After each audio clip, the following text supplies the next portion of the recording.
Hi, and welcome back to Now TV Canada at I Am Just Jen YouTube channel. I am your host, Jen, aka President and CEO of Future Productions, and the writer of many great, wonderful things. And of course, I always push the time on this stuff. The first video today just took a lot out of me just to talk about it and explain it and pull out all the books and present all of that around what I actually do and who I actually am. Right? I am a writer first and foremost before anything else. All the rest of it is just extra blessings, just whipped cream and cherries and stuff from God. But as I've already said in multiple videos, I have a lot of finished work in first draft, like the big binder of the Supergirl Trilogy. And the video I made today was about the no-go deal for me.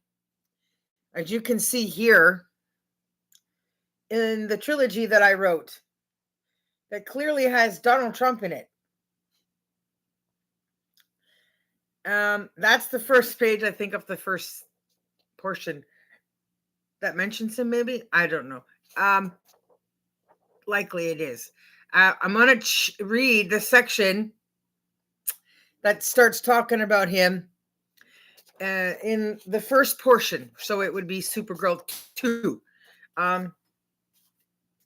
Shoot, I can't even tell where. Maybe, yeah, it's a little past the beginning part of the story. So there's still a long way to go in the work. So this was finished in 2016. You know, Donald Trump, the one we all have known for so long, the businessman that claims to be a self-made tycoon, which we all know he grew up rich in the back of limos already. So that's not all entirely true. It helps when you've had a lot of help in the process to get there. And that we all know he's famous for putting his name on things, even if he doesn't own where he's put it, simply because he's missing information that he's hoping to find the person that has the answers so he could finish owning things, which didn't work, and it's not going to. And yes, I was part of the answers to that at that point in his life. At any rate, I tried sending, you guessed it, information, an invitation to be a part of the Supergirl Trilogy back when I think I had just finished it in 2016, or maybe I was still at the end of writing it here in Ottawa, Ontario. And I sent it to the Trump Towers in New York because the story is based between New York and particular places here in Canada where the sets are going to be made. Even though if you're not saying it's Canada, it's just where we're shooting stuff around this metropolis world, right? And of course, the Trump Towers people write me back a letter explaining, oh, well, we don't accept unsolicited material. And I was very confused because he's a businessman and it's Trump Towers in New York. It's not an agency or an agent or a publicist or publisher. There's no books involved and contracts or touring. Like, he just isn't one of those people. I don't know, whatever blip moment he had in his past with some brief acting experience, that doesn't make him a professional. That doesn't mean he's represented by anybody in the industry that would disqualify him for the right to find out about this and decide to want to know more about it so he could, you know, financially support a project that had him in it, which we all know he is perfectly the type to do. How much? Here's the blank check. Write out. Let's do this. Let's get to work. I get to be myself in it. I'll get to do some real acting and then need an agent and a representative. But he denied himself that because of the standard set that he followed that didn't make any sense, that he didn't understand, didn't make any sense, and that he shouldn't have to do, and that he should have been able to not to do, which of course people don't do when they're not very good leaders. And the majority of the world are followers. They just follow the rules and policies as they've been set because that's all they've known and how long they've been that way. And those policies and rules are why I'm changing everything with Future Productions. So I'm reading this stuff because I'm trying to get you guys to submit your work to me. Contact me, pay your $20 registration fee, and let's get to work. I have lots of work for people who have skills in all of these areas that if you want to work, all you have to do is reach out to me so we can work on things that you can do from your own home with your own technology, or working on plans where I have to get people together to do stuff, and go from there having fun is we like to do and what we're good at without the stress of all these silly little rules that we don't actually need in place to inhibit us, to slow us down or stop us from all the things that we want to do and accomplish in our life. Those rules don't apply today and they're not needed, especially because of all this technology. And of course, the backup of how much knowledge individuals have to know how to reroute and get around the reason those things were in place in the beginning anyway. It's the people that put those rules in place that are the ones that are working in the industry now, trying to make a living, that are the ones that are out of work. Previous actors, dancers, trying to make it and not being able to or whatever, and then go agent or whatever. We're not going to go there. I'm going to go here. We're going to read from the Donald Trump section of the Supergirl 2 story, so that I can at least get this part recorded before the renter comes home, when she's done her day. I wanted to read something about the Lex Luthor part as I put in the subject, but I'm not sure I'll have time to do both in this segment. I will come back and read that one. So it might be recorded backwards, but it's vital I get the Donald Trump part done first. So that's what I'm going to do. So here we go. Donald Trump, the title of this first segment of the Supergirl 2 story. The next day, after everyone had eaten their breakfast, life in prison had gotten Lex Luthor accustomed to one thing: 3 meals a day. The Supergirl was brought into Lex's office and shown a seat. Lex looked at her and grinned, the smile he was once famous for, and then began to speak. So anybody who knows anything about Gene Hackman and Gene Hackman's famous Lex Luthor smile would know what I'm talking about in the Christopher Reeve Superman series. So in this part of the story, the Supergirl, sort of kidnapped but not kidnapped, she just doesn't know that, has amnesia from the beginning of the story where she got beaten up. And everyone who knows anything about Supergirl's history knows that she's had amnesia before. And anybody that knows anything about concussions knows the more concussions you have, the easier it is to get concussions, aka also amnesia. And then it becomes extremely dangerous, or to the point where you can't play your sport like hockey or football, as anybody who's a fan of these sports and who plays them would know. So he's trying to win her over, and she has fallen for stuff that she has seen and heard, and because she doesn't know who she is, this following story takes place. Lex Luthor says, "Well, Lacey or Lucy, which would you prefer we must call you, because we have to call you something, since you are going to need ID if you're going to get along in regular life. What do you think of my home away from home?" So she's been in another place, resting from her injuries from being beaten up. As I go on, it says, Supergirl says, "Lacey will be fine. Is this place entirely underground?" Again, we're talking about New York. "You can't even hear the noise of the subway and the city that surrounds this place. I'm quite impressed. You obviously didn't spare any expense in building this place." Sorry, I misspoke. Metropolis. The New York that we know in the Superman movies. Lex Luthor says, "You are quite right. I did indeed make sure I got the best of everything." So he upgraded his underground lair while he was locked up. He always had access to money and people, but nobody knows that. Nobody knows how. "The contractors for the renovations I had done did a remarkable job of adding to the soundproofing of what was already a rather sound underground palace, as it were. Remember the pool where Superman was drowning with the kryptonite chain around his neck? Indeed, sometimes money can buy you the best. Would be nice to see what the upgrades look like, wouldn't it? Maybe we should make some movies." Lex Luthor goes on to say, oh no, sorry. Supergirl says, "I was wondering if I was going to see you again. Wasn't sure what to do with myself in that house you have outside the city. Technology can only do so much to entertain a girl like me. I was thinking you might get busy on whatever it is you do that affords you this lavish lifestyle and temporarily forget about me. I'm pulling them out page by page because it's easier than, okay, maybe not. I'm going to close the clip and put it back on my lap. It's a big book. That all these margined off pages are all different sections I've read to you guys. Big. The only place anybody has to tune into is here on Now TV with me at Future Productions. So, gracious heavens, my dear woman, that would make me a terrible host, which is something I like to pride myself on not being. I just wanted to give you some space and time to yourself to fully recoup from your injuries so you could feel as close to your old self as possible. He's very good at manipulating with his words, isn't he? I imagined you wouldn't want to be seen in public with bumps and bruises all over you, which incidentally, you are looking quite well with the time you've had to recover. Amazing what a week can do. How are you feeling? Supergirl answers, well, I feel fine, and yes, I can stand to look at myself in the mirror now. I still have a bump on my head, but I am managing to keep it covered with my hair, so I think it is safe to say that I can return to regular life once again. Which brings me to my reason for being glad to see you again.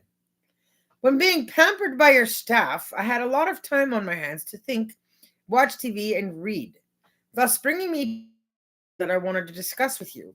One which, if you like, it will require a few things. Lex Luthor moving forward, in his chair leaning on his arms, which were upon his desk. He did so have a weakness for pretty women. Yes, go on. What have you? Go on with what idea you have and what you might, what your needs might be to go on with this idea of yours. And Supergirl says, if you gave me a reasonable business wardrobe and yes, ID, I am thinking I could go get a job working for this Donald Trump at the Donald Trump Towers. I got to read about this self-made billionaire and watch him on TV, and it occurred to me that he has a weakness for pretty girls. And I seem to know a lot about things relating to business and money, which makes me wonder what I really do for a living before being robbed and given amnesia from the beating I clearly took.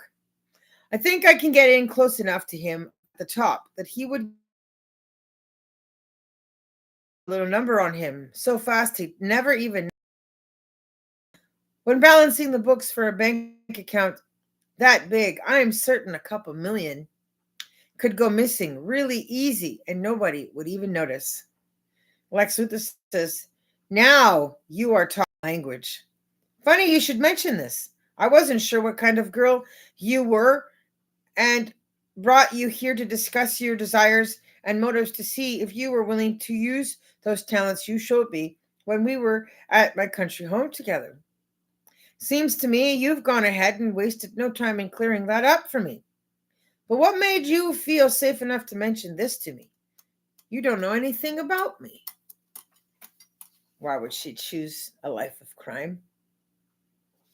Supergirl says, because I saw what was written on that check and realized what kind of person you had employed when I interrupted you in your study after overhearing you in the hall. This gave me a pretty good idea of how I then could go about approaching you regarding the kinds of things we could talk about. Lex Luthor says, oh, you saw that, did ya? I should have known you were a quick read. Well, if you think you are up for getting a job, I surely would never want to stand in your way. You are not a prisoner of mine or something, my dear girl, and so you are free to make your own independent decisions and move in whatever direction you wish to go with your life. At least that was the idea he was trying to convey to her, right? It's easier for her to do things willingly than it is for her to be convinced by him.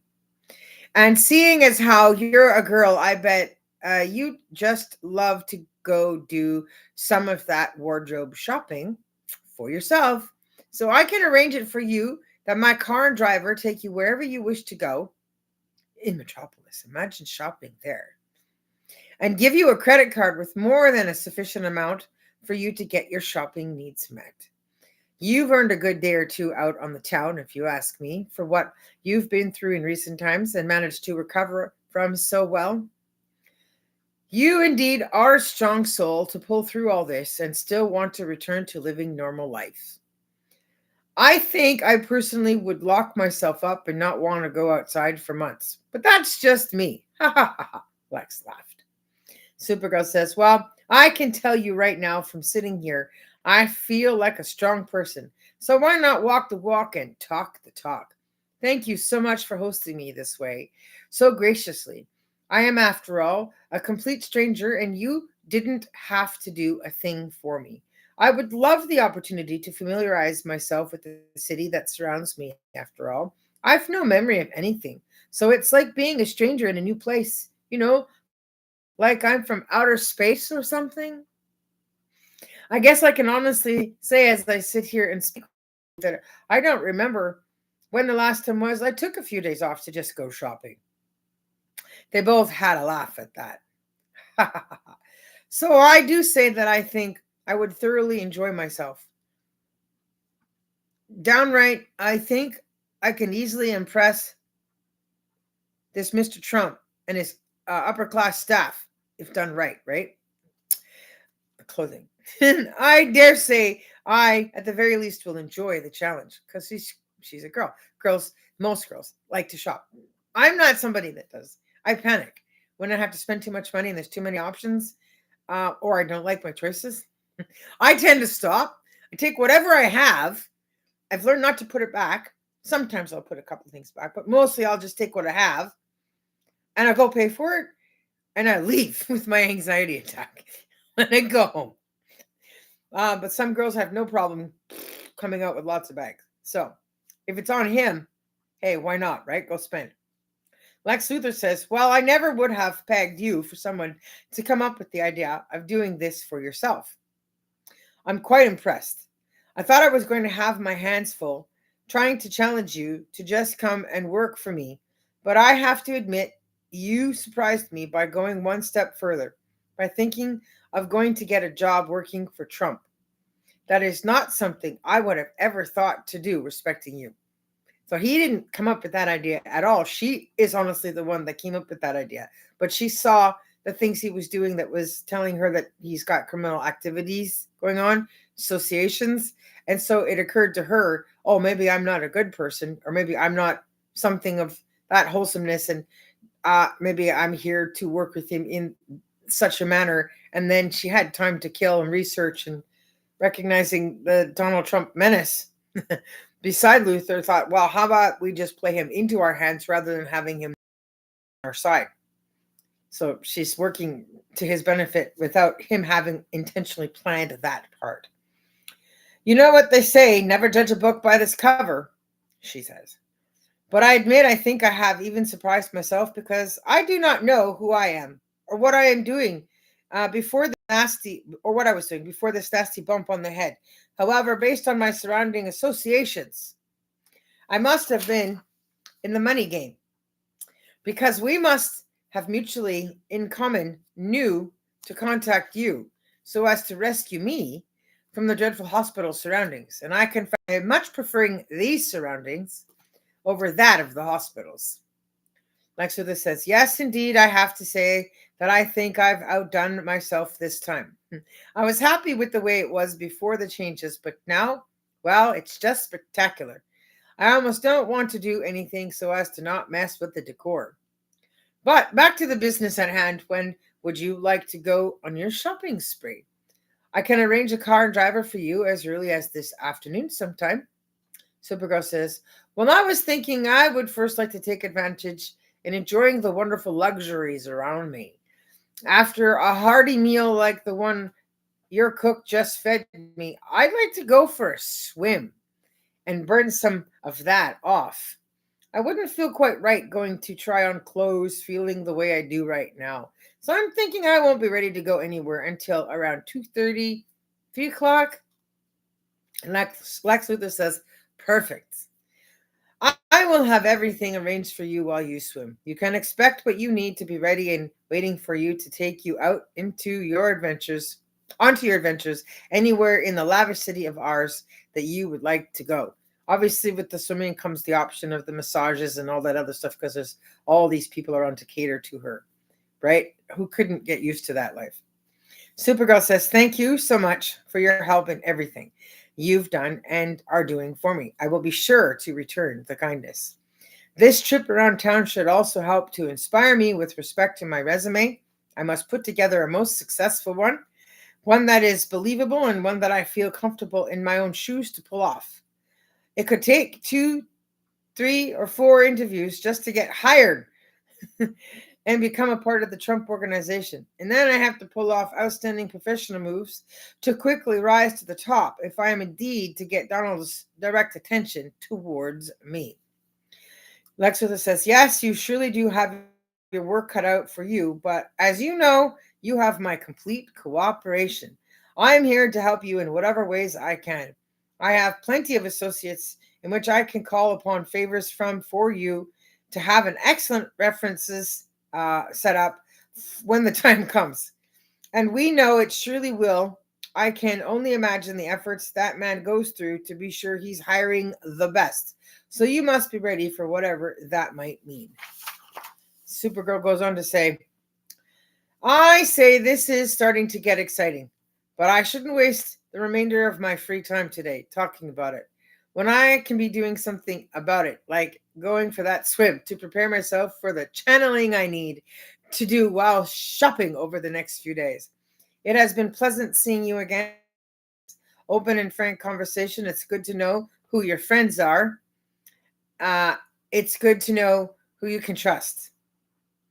Lacey walked over to Lex at his desk and shook hands with him, and then promptly began leaving the room when Lex spoke again.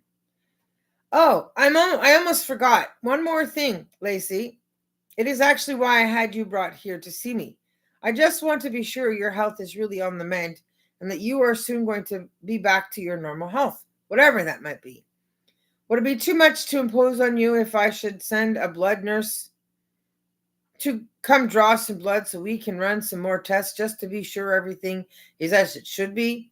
You do, after all, still have a nasty bump on your head, and we want to be sure that, like your bruising, that this too will go away." Sneaky bugger. What is he up to? Supergirl says, "I guess with everything else you've done for me thus far, this doesn't seem to be that unusual of a request.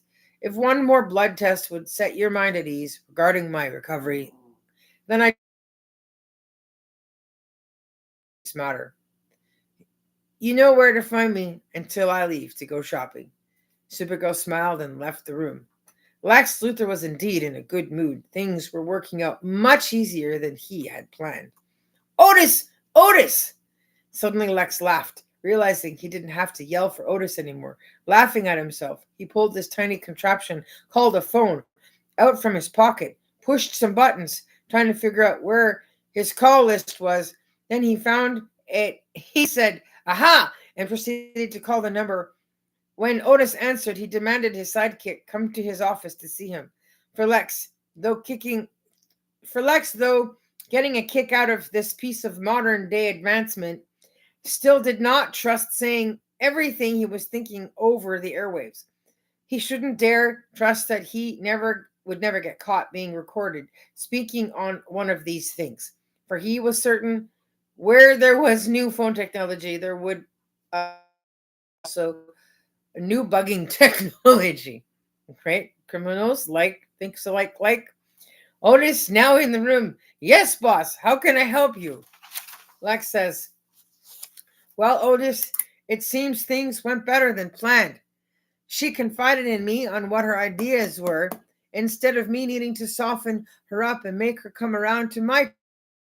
Because of this, getting her to be willing to allow more blood from her to be drawn so I can have my people further examine it was easy. She was more than willing to comply. She thinks it is all under the ruse of making sure she is returning to tip-top health, and that may be partly true, but for me, Otis, that it's not in the way she thinks that it is, but rather because I am concerned for the return of her real memory and self. If she is in fact who I suspect she is, that would then pose a problem for my plants. And with that menacing woman who's already on the loose, going around acting like a superwoman, saving cats from trees and old people from burning buildings, I have enough on my plate to deal with. Finding out which of my goons is moonlighting, working for her, is important. I'm gonna wring their bloody necks and maybe worse. But I, Lex Luthor, just cannot have this. Or it looks like I haven't got the kind of control over my territory, my status means I have. And this could lead to an even larger uproar. And right now, I just couldn't have that. Right? I mean, he's just getting back out into the world and getting himself reestablished after being away and talking to people just, from prison. I don't get it. Anyway, criminal minds are really good at this stuff, right? Please get the blood nurse from the lab to come here at once. Our pretty Supergirl is currently taking a swim in my new pool and is set to go shopping with my car driver for around 3 o'clock. So you must have someone here before then. Now go. I have more phone calls to make to be sure her whole day works out for her as we agreed upon. Otis says, yes, Mr. Luthor, I'm right on it. You can trust me, boss. I'll get the job done. Lex Luthor says, I'm counting on it. Otis then turned and left the room.